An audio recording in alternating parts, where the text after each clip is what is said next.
Good morning, Tony. Good morning. County Executive, Oneida County. And this week was a busy week. Yeah, busy week. And a very difficult... Can you imagine if this weekend, Boilermaker weekend, was last weekend? Yeah, I thought about this. Yeah. Because it would have been about the same disaster with all the flooding and everything. So it looks like, at least nobody has flood insurance, it seems.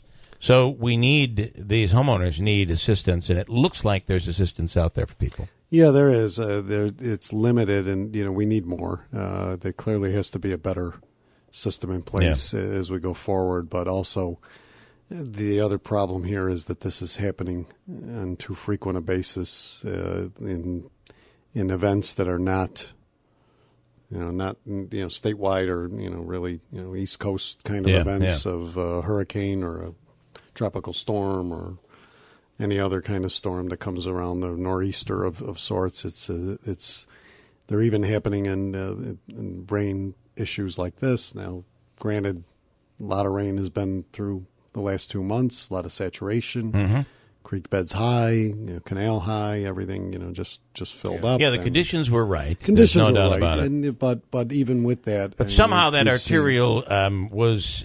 listen, if we're into building a canal, we've got it down. So there has to be, and we talked to Jim Piccola about it, and he said, listen, everything was to specs. We followed the guidelines that are set forth based on flooding, but I don't think anybody expected those Jersey barriers to collect the water that way. No, I don't think so either. I think that one was, that was kind of the strangest one probably when dealing with all this and having dealt with it time and time again. It's like that's one of the last places I would have expected on Saturday to have to deal with or think about, But that, and then when you looked at, but if you looked around the entire eastern sector of the county, really eastern and southern part of the county, that got that rain, and that where there are more creeks, there are more the Sequoia Creek, the Oriskin Creek, Mud Creek. You can go down the list, and different tributaries and other little runoffs, and Halleck's Ravine, and this, and just go down the list. That even in places where those things get handled, there was flooding. So it was the storm. I got to tell you, we got into town just as the whole thing was real. The rain was really coming down the second or third time. Second wave or whatever. And I drove around. Of course, the flooding was already starting to get pretty bad at that point. But I noticed the Sequoia Creek, which is at the Utica-New Hartford line, right? Is that one? 10 feet down below the line. I mean, I'm like, this isn't going to be that bad because I swear to God, an hour later we drove by and it was over top of the bridge. I mean, it rose that quickly. It did. Yeah. Everything really did. And that was with the sun shining, so it was all runoff. It was when we got that second wave of the storm that started around 2:30, I think, which we anticipated, and when that comes, you got to just wait, because there's you just got to see what happens, and all that rain came, and then it gradually started lightening up, and you saw some blue sky, but then once that blue sky hit, and it's like somebody turned the valve or opened up the dam or whatever had to be done, and very similar to what occurred 4 years ago, same type of thing. Yes, same type, but this one was just such an isolated incident. The other times, 4 years were days of steady overnight rain and constant. And look, it hasn't been a great spring or summer, beginning of the summer. Big Apple Music, that area, the water just JK Lumber, those businesses across from Big Apple down in that. Down inside that plaza, those businesses just got. Is there help for businesses? We're trying to put. I mean, we've included that in our package of assistance. That's what we're working on. We've been working on all week as well, trying to reach in and figure out what's the balanced way of doing this. So that we can reach in and at least attach some funding to specific items or specific cleanups or something. We've been working with the community foundation and on that, and We're going to look at some of the assessments on the housing side from the Red Cross, what they've seen, and we already know, in Whitesboro that there are numerous houses that have been that have really been destroyed. Whitesboro was hit very. Is that the reason for the press conference that was held in Whitesboro? Well, it was. I mean, look, there were. I mean, when you Utica, Whitesboro, New Hartford, Deansboro, Knoxboro. I was, I mean, we were Kirkland, Clinton, the town. I mean, and you just go on and on of the different areas that some people got hit in terms of their homes and businesses. I mean, clearly. So, I mean, the Gulf. Whitesboro, we were down there, and that was kind of that seemed to be a little more of a ground zero area. And can I stay with Whitesboro just for a second? And just I just want to ask an on the surface question, because we are at our best when we're all working together. Sure. And I cannot stop hyper focusing on the fact that Mayor Palmieri was not. It was the only official that was not at the press conference. Right. So my question to you would be: is the rift between the mayor and everybody else at this point so bad that had something to do with it? And aren't we better when we're all working together? And how do you bring the mayor back into the you have to. I mean, first of all, loop here. The mayor some of that. But we've been trying, and we were not able to get him these days. He was at the command center. I was there in Utica on Saturday during the storm, so he's been there. I asked him to come to the press conference. I had called the press conference, that was ours, along with, and the state came along. I had asked the state to, and talking with the governor's people and the governor over the weekend to, what we could do, and said that we had to move, and I wanted to do that. So we are better when we come together, and we need to come together, and differences about, whether it's economic development or other aspects have to be. I mean, look, we can have those differences, but history shows that if we're not working together, especially in points of emergency this, that it has to come. I'm not trying to. I'm really not trying to start trouble, but it is something that can't be ignored at this point. It seems like there is such tension right now that maybe we got to bring Dennis Rodman in to help. Could he sit down and create a summit? Is there something that can be done? I think we really need. I just felt that this week was, and we had to put a lot of things aside this week we were working on. That and we still got back to we have the business of government to run on a normal basis. I'm not sure. He said he had a prior commitment, which I guess was. Well, it was the Boilermaker. It was the route going along the route, and everybody's saying the same thing. Couldn't he have done both of those things? I just felt, and I think everybody felt, we had to make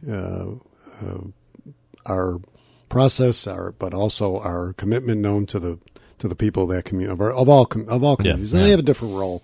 I have to look. I can't. I have a different role as county executive as I have numerous areas. I have 26 towns to deal with, and we talk about this all the time in the 3 cities. So, for me, it's really a matter of letting people know that we're doing things. And look, clearly Utica's included in our package. So it's not that, and that's why it was important to get that message out that we were, that what we were doing was for all of the municipalities. And so we'll see what happens from here. Finally, 211 is what you can dial if you have. That's run by the community fund. United Way. 211. That's the clear, and that's where you should, if you're a homeowner or even a business, you get on the list so that we can identify, do an assessment, and see what assistance is available. So you lost your hot water heater, a refrigerator, a furnace. Who knows? And let's see what we can. Let's see what kind of package we can put together. Right. And we've got a lot of work to do. We've got a lot of work to do on the mitigation side and on the cleanup side, and we're going to keep doing that. And that's why I felt again it was important for the county to step up. Take the first step, put money in place, let people know what we were doing, and then.